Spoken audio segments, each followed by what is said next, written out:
This is my introduction.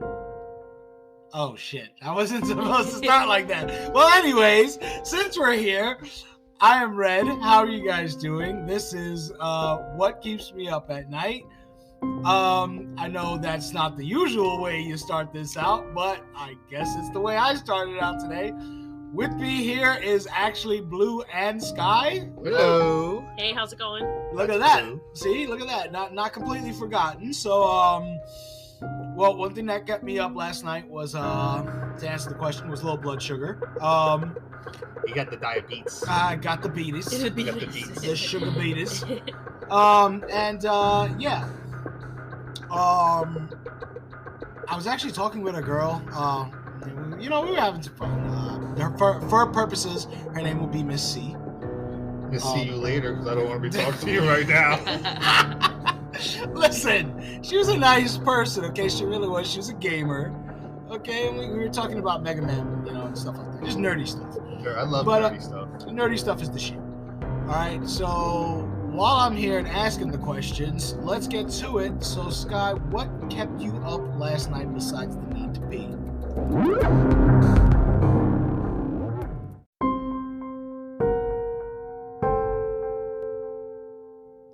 It's Friday, November 22nd, 1963, Dallas, Texas, 12:30 p.m. President Kennedy's motorcade takes a left on Elm Street, passing the infamous Texas School Book Depository. People yell out, "Mr. President!" and wave their hands. Mrs. Conley yells to John F. Kennedy, "You can't say Dallas doesn't love you, Mr. President." He responds, No, you can't." Those were his last words.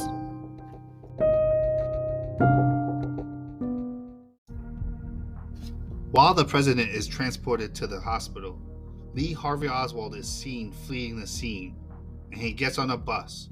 But due to traffic, he's forced to leave and take a cab home. There he changes clothes and heads back out when he runs into Officer Tippit, who he winds up shooting twice. He continues his walk to the movie theater and is later apprehended. And now into everything that happened up to the assassination. Lee Harvey Oswald was actually born in New Orleans to Robert Oswald, who was a third cousin of Teddy Roosevelt, the president. That's great. I didn't even know that. Teddy Roosevelt. Teddy, yeah. He's like one of the good presidents too. He was a good one. And he's also a distant cousin of Robert E. Lee. Not so good. No, I mean, not as equally good. No, I mean, he was, the South. Yeah, and at that time, the South was, it still is, kind of, the toilet area of the United States. Wow. I hope we don't have any Southern listeners. I'm sorry, dude. Listen, you cannot tell me that fucking Florida is not the fucking South toilet bowl of the fucking United States. Anything that's bad that happens, a Florida man somewhere just goes, "Hold my beer. I got this," and does it 10 times worse. Yeah, beware of Florida man. But sometimes the Florida YouTube videos, like they be the funniest shit ever to see. Don't get me wrong, but you just be like, "Yo, why? Like, what the fuck is in their drinking water?" All right, so back to Harvey. In 56, he joined the Marines, where others would call him Oswaldovich because of how much he was pro-Russian. Oh shit! Wow. He believed in the might. So of no the wonder Soviet. Yeah, spoiler alert, we think they're trying to pin it on him, and it wasn't really him. Yeah. And it's no wonder they're trying to do that. Because apparently he defected to Russia, but there is no evidence besides sleeping with, Russian women and meeting his future wife. Maybe he likes Russian women. He does. But he didn't do any propaganda. He didn't make any videos, pamphlets, radio appearances. If you're going to defect and be like, "Hey, I'm for you guys," you would, especially if you're going to be for the KGB, you would do something for them. He did nothing but party, and they paid him 5,000 rubles and a beautiful apartment. Spacious apartment with a balcony. I can't even get that in New York City. I mean, look, if they were trying to get me, the country that would do it was Africa. I'm just saying. If they were trying to get me, Africa, you know where I'm at. Yeah, you could get me. So they actually don't know where you actually don't know who you are. Your name is Red. Like you can't Google that. You find the color. Follow the signs. You will find me. Pretty sure people could figure us out. So while he's abroad, he meets his wife Marina Pruskavkova. It's a weird name. It's a Russian name. Yeah. Oh my gosh. And eventually land in Dallas, Texas. And honestly, this is where it gets really weird.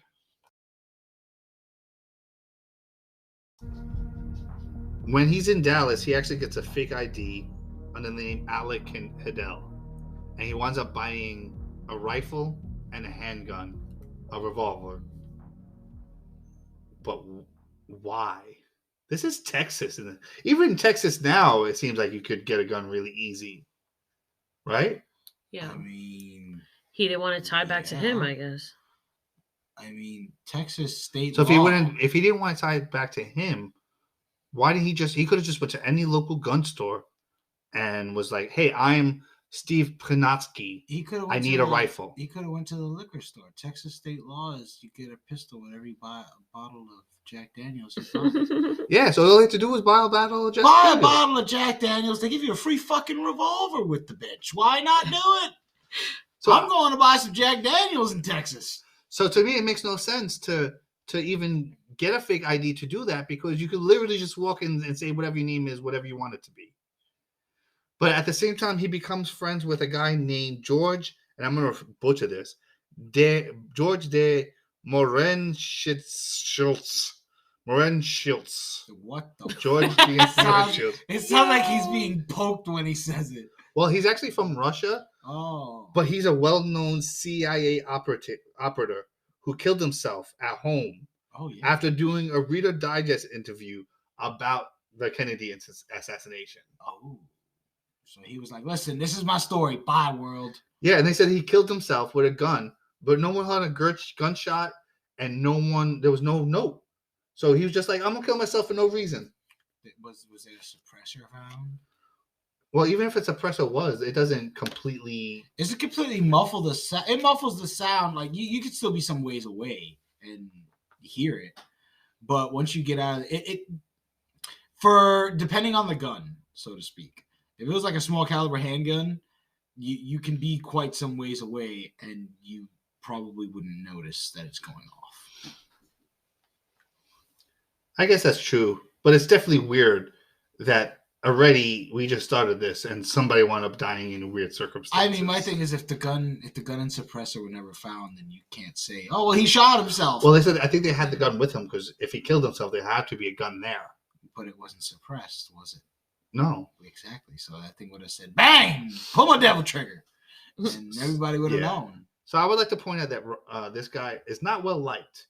People say he's very arrogant. He's very boisterous. He's pro-Russian. He's very Russian. He sounds Russian. So, his first friend, it was originally Russian. Of course, obviously. The other friend that he had, her name is actually Ruth Payne. And Ruth Payne was she was actually part of the Forbes dynasty. Does she cause the pain? Apparently, it sounds like she does. She's causing pain. So get this. Her father was a CIA operative. Oh. Her sister was CIA. Oh. Her mother-in-law was friend of CIA director Alan Dulles'. Oh. And that's another name that comes up in UFO stuff too, by the way. They're keeping it a secret, guys. Mm-hmm. The alien shot Kennedy. But like the friend of his, he wasn't a friend of Alan himself, but his mistress and a fellow spy. Oh, there was a mistress involved. Yeah, and a spy. Like she was a mistress and a spy. She was a spy mistress. Yeah. And then her brother-in-law was also fired for the government, and I believe it was 62 for wanting to make boats run by the sun. What? I don't know how he was supposed to do it. Wait, run by the sun? Yeah. Like solar powered, or they were going to be in space running by a sun? No, I guess solar power or some point. And they were like, "You're just too weird, so we're just going to get rid of you." Oh, sorry for wanting to make clean energy, guys. By the way, I'm gonna head out. Peace. Clean energy does not work with coal and the oil that they're going to make all that money off of. True. Yeah. True. No clean energy for us, guys. We're all going to die. That's it. Yeah. And most of these people, including Ruth, have worked for a company called US Aid, which was known to be a CIA operative spot. I love how instead of saying something insightful, he just, yeah. So we're just going to accept the inevitable death here. Great. Yeah. Yeah. Basically. So not only, so now she has all these CIA connections. Right. A little bit too many, if you ask me. She actually gets Oswald an apartment to live in. Well, his wife. Him and his wife have problems. He winds up moving out. But his wife is living with this woman when the assassination happens. Spycraft. Spycraft, indeed. I love that. Was an insightful response by Blue. That's all I can say. I don't know. And then, and then 3 weeks before the president was actually assassinated, he gets a new job at the book depository. Guess who got him the job at the book depository? Who got him the job? Ruth Payne. Yeah. Fucking bring in the pain. This was 6 weeks before the assassination. She knew. Oh. No, 4 weeks before the assassination, and 6 weeks after they actually made a plan to visit Dallas as a like, oh, let's get him back on an outside tour. Oh, and that wasn't working. No. Because he wasn't on their side. No. Dallas planned to kill him. See that? Dallas was behind it all along, And if you rearrange the words in Dallas and add one and maybe take out another, you get aliens. So it proves that at the end of the day, aliens shot Kennedy. No. But speaking of which, let's hear about this next few things. That sounds silly. Sorry. I'm going to keep that in. Because the next few things, guys, like they're gonna excite you. It will excite you, and this is gonna be fun, because you're gonna see some stuff coming on. Now we're gonna move on to the day of November 22nd, which is the day that Kennedy was shot. I was gonna say the day the Earth stood still. Yeah. All right, so basically, Oswald claims during interrogation that he was on the first floor when Kennedy passed by through the front door. Oh, so he got to see him. Yeah. Yeah, he waved. So Mr. President. It wasn't him, because it was somebody else, because he was saying hi. Hi, President. Yeah. He's waving a gun at the president, by the way. I'm going to shoot you with this gun, Mr. President. No, because you know why? Did he have the gun on him? No. He didn't? No, there was a witness. Her name was Carolyn Arnold. Carolyn Arnold. And so the shot came at 12:30. Okay.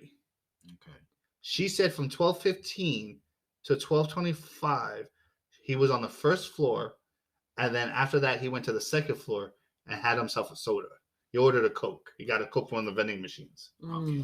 5 minutes before the assassination happened. Specifically a Coke. Yeah. It was not a Pepsi. It's not a product endorsement. It just happened to be a Coke. So it's not a Pepsi.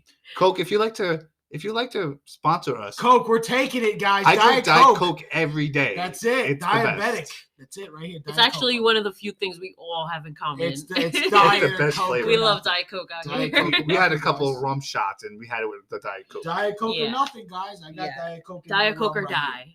I got a Blue Cup, which oddly enough, a Blue Cup with rum. Cheers to that. That's it. You got the rum going. Yeah. Rum and Diet Coke. Listen, we're here, guys. Thank you out there for anybody who's joining us. Raise your glass and take a sip. I just did. I took a sip. It was nice. I tasted rum. So you would think that after all this time, there can't be more witnesses that saw him at the release, because we know he was at the top, at least. Because what people don't realize is that Kennedy was like 15 minutes late. How dare he? First the fuck off. How dare you be late? We're going to get that out the fucking way right now. Who? Late to his death? Like, come on. That's everybody's dream right there. He got himself 15 extra minutes. Yeah. I mean, he did, but at the same time, imagine what could have been happening in those 15 minutes. Come on. What could have happened? But that's the point. Say he came 15 minutes earlier. He was drinking a Coke. How would he know the president's coming? He missed it. Yeah. They would have all missed. So it's like, well, because they wouldn't have had time to think about it. All the teams would have missed though. Whoever's trying to kill the president would have missed, because they would have been like, all right, he's gonna be coming down at this time. I'll get ready. Now, he goes sailing by while they're setting up the gun because they think, oh, well, he's going to be here in another 15 minutes. And he just goes sailing by. Oh, all right. Who knows? He may still be alive today because, he probably would have went past the person that set up the gun and probably waved at them. And they were probably like halfway screwing on the fucking barrel to the buttstock like, fuck, I missed it. And then at that point, you're already too late. And there was another guy up there. Well, I always thought the 6th floor was clear. Like, how do you stop people from going up there? Like, how do you know someone's just not going to walk in on you? There was a guy named Billy Ray Williams who was on the same floor as the supposed shots were taken 10 minutes before. And he said there was nobody there. Which makes sense because if Oswald was seen 5 minutes earlier drinking a Coke, it would make sense that he wasn't on top. Mm-hmm. So how did he know? Oh shit, the president's coming. Let me run upstairs and take aim.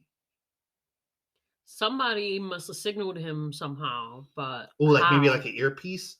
Like, that's what I'm imagining. Like he's on the take. He's part of the CIA or something. And he's not just gonna chill up there for fear that somebody might see him. He's gonna be downstairs like, oh, I'm just grabbing a drink. Honestly, if it was me, I would have tried to stall as long as I could and make it seem like, oh, I'm just chilling, and then run up and do it. If it was me, I would have had a wicked rappel hook while running down the side of the building and no-scoped his ass. Straight like that. This isn't Division. I still don't think Lee Harvey did it, but I'm just saying, like...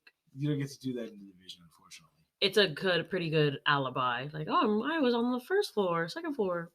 Okay, so yeah. So they also say, well, after he takes the shots, then he would want to leave. Yeah. Now, there was a woman. Her name was, let me double check. Well, hold on. Because we're also forgetting an elephant in the room.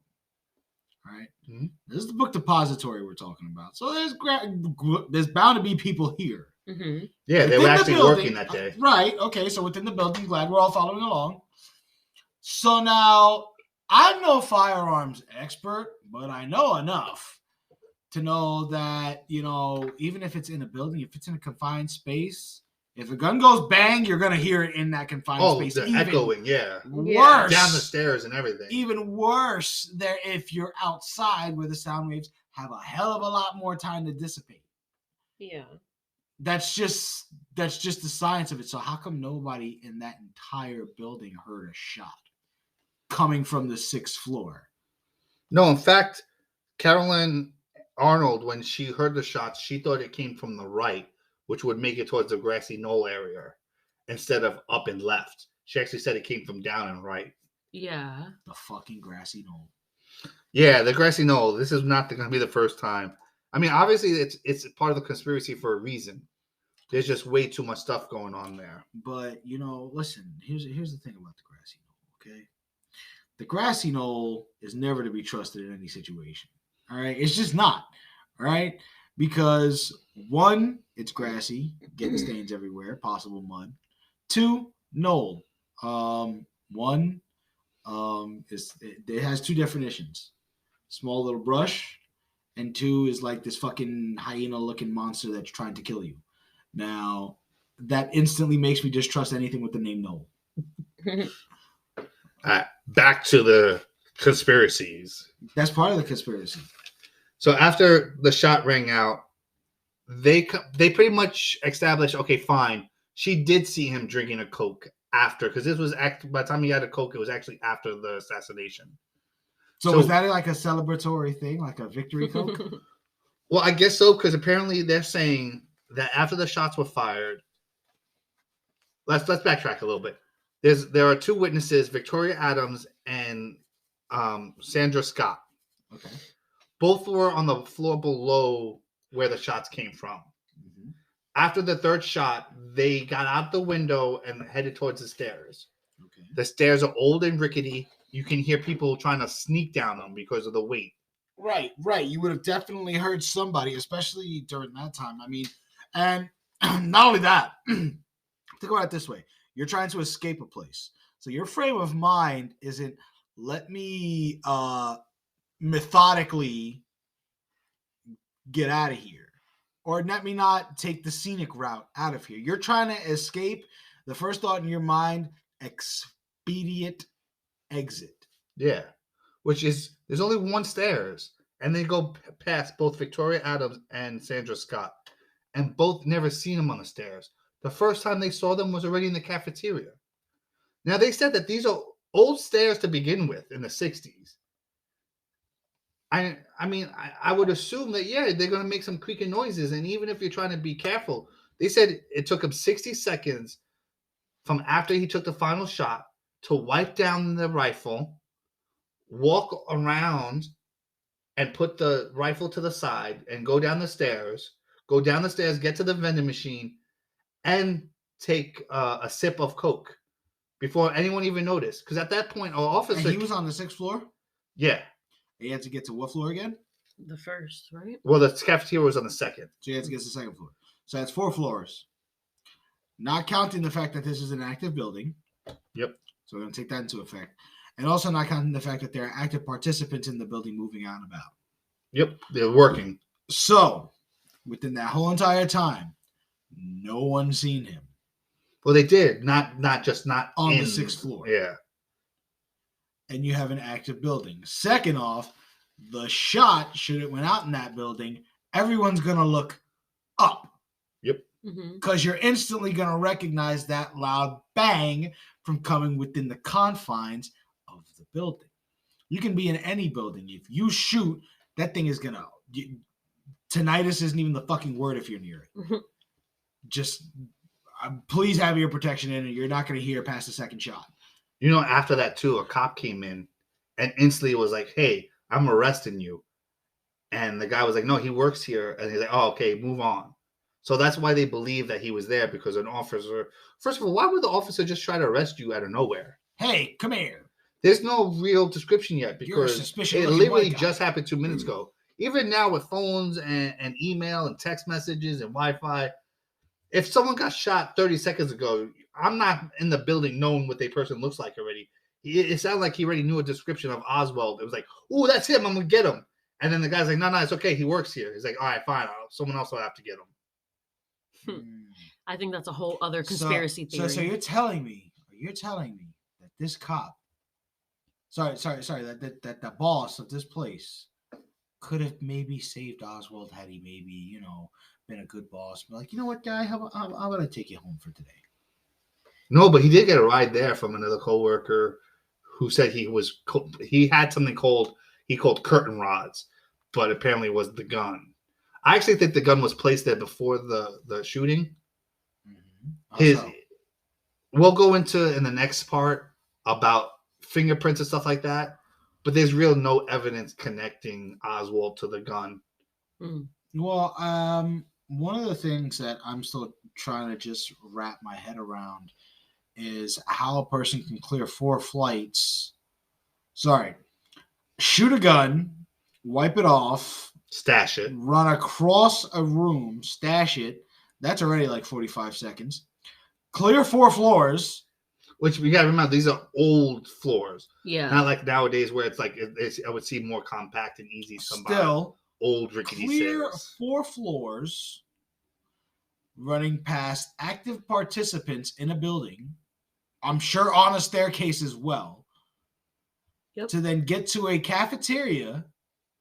Again, this is all within 60 seconds. So already, I'm over my minute already. I already know that. I'm way over my fucking minute. You ain't gonna tell me how over the minute I already am. But anyways, get now to the cafeteria to then put money into a vending machine. Again, still within a minute here, and then take. You know how long it takes to put $1 in some of those machines? Hold on, still going here. You rub it at the sides, exactly. it out, That's why I'm still going with the minute here. I'm still on the minute. I'm not letting this fucking minute go. This minute's going to be the longest minute in history. But we're going with it. So then I managed to do all that other fancy shit with this fucking, with $1 or $1.25 or however much it costs to get this drink, to then crack it open and drink it. And I'm not winded. Yeah, the cop said he wasn't winded. He said that he looked very calm. Like, if I killed somebody, I would be Like, you know how many times I'll sneak like pieces of food out of the fridge and I'll look over to see if Blue's paid attention and my heart's racing, like, and it's just food. Like, you're being silly. Like, But this is, you just then- killed somebody. Then the next question for me is this also. Were you in an AC building? Because if you're in Texas, it gets fucking hot. Yeah. It is hot. Well, this was Right. November, so it's warm still, but not like It's still warm enough that if you're running downstairs and doing physical exercise, you're gonna sweat. Well, that brings us to our next witnesses, who actually give contradictory descriptions. Objection! These are not the only witnesses who says that Oswald was drinking a Coke, was it, Blue? No, there was actually a Mrs. R.A. Reed says she saw Oswald right after the assassination already drinking a Coke. Says he was dressed in a white tee and tan pants. Another eyewitness, Howard Brennan, gave a description matching Oswald, although he wasn't wearing his glasses. He said he was 5'10", 150 pounds, and wearing a tan jacket. Why? How? Yeah, I never understood this because there was 3 eyewitnesses that said they saw the shooting actually happen. One person didn't see the person, but just a rifle. Another person saw the person, but not the rifle. And one of those people actually saw an African-American man and another person with a rifle in a different window of the same building. I was gonna say, I thought the black guy did it. Well, yeah, that's the way it seems. Always blaming on the black Always guy. blaming on the black guy. The black guy did it. That's it. You know, when there's something that happens unexplained, the black guy did it. Okay. Yeah, and it actually took 2 lineups to actually get this guy to actually finger Oswald as the killer. Oh, put a finger right up his butt. And I actually think that, okay, so basically after this happened, there was a Warren committee to come together and decide what actually happened. And a lot of the files have been classified, and each year they're told they're going to get released, But there's actually 3 people who are still alive that I think that are actually delaying this. You got Mrs. Oswald, who's still alive. You know, that was her husband. If national security, maybe if Oswald really did do it, someone might come after Mrs. Oswald. So they can't let the truth be known because she could get injured. Yeah. Okay. Another one we have is Ruth Payne. She has apparent CIA connections, but never actually said that she was CIA. They're apparent. They're enough. Yeah, they're very strong, Fair like enough. your whole family. Fair enough. Your whole fucking family is a spook. You're a spook. I don't care what you say. You're a fucking spook. Congratulations. And then the last one is like a little bit more weirder, and I never hear actually anyone talk about it, is Dan Rather. Dan rather not be here. Well, yeah, he wasn't because they told him, I think they told him to say things that he didn't want to. He actually watched the Zapruder film. The Zapruder film like disappeared for like 10 years, but he saw it. And he mentioned that like you said earlier, Blue, that his head flew forward. Yeah. I think the CIA told him to say that because they assumed that the Zapruder film will never get out because they had it hidden in a vault in Life, a magazine's building. Mhm. In New York City. So yeah, so there's like, well, we don't have to worry about it because the secret's saved. So your secrets are safe with me. I saw Dan Rather actually saying that his head slumped forward. But you saw the Zapruder film. Which way did his head go? His Back. It went back, and he had the brain flap. Well, it went back and then he fell forward, so I don't know. Yeah, so I don't know if it's like, oh, I'm trying to cover something up, or he refused to actually say that his head slammed back first. Either way, you're implying that the head went forward. Yeah. Find out why it took 2 lineups and a bunch of people to keep this secret in our next episode of What Keeps Me Up at Night. With the secrets. I'd like to thank Blue and Red for showing up again. With the secrets. Woo! I know it's a little scary talking about this because you know, bit. even in the few research that we did, so many people, especially at the beginning of this, just seem to die. And if you're listening to this, you're gonna die too. Oh, I hope I don't. If 7 I stop, days. that's why. Oh, like the rings. 7 days. Oh, 7 days, Mr. Fagan. So on behalf of Blue, Red, and Sky, that's me. Thank you for listening to this episode, and please join us next time. For the secrets. You can find us on iHeartRadio, Amazon Music, Audible, Stitcher, Spotify. Is there anything else I'm missing here? Anchor, of course. Anchor, of course. Yes, I love Anchor. You can also find... This is not an ad, but I would like to tell you, I do love Anchor. It very much was the driving force of me doing this and the simplicity and everything. So, hopefully they'll see this and give me like $5. I mean, we'll see. Also, if you're looking, just to sit by and chill with some of us on our personal level, I do Twitch streams every once in a while. What's the Twitch name? It is Red Eyes ENY. That is my Twitch name. That is the same as my gamer tag for Xbox Live. And there you will be seeing super tactical gameplay. Will it be tactical? Probably not. Not gonna lie to you. 9 times out of 10, it's pretty much like throwing spitballs at a wall and seeing which one sticks. That sounds fun, actually. It is really fucking fun. You'd be surprised. You can also check us on Instagram at What Keeps Me Up at Night SI. That's you also have an underscore in between each word. What Keeps Me Up at Night SI. And also on Facebook at Sky SI. 2 words, Sky SI. Anything from you, Blue? No. I guess just with that. Have a good one. Don't be green or you'll die. And remember to check on your friends. And special shout out to my cousin Danny. Love you. Hi, Danny. That's a good point. Always checking on your friends. We all go through stuff, and sometimes you just need to know that someone cares about you, and it kind of makes your day better. My hugs are going out to all those who need them. You will feel the warmth upon the completion of this sentence. Join us next time. Thank you.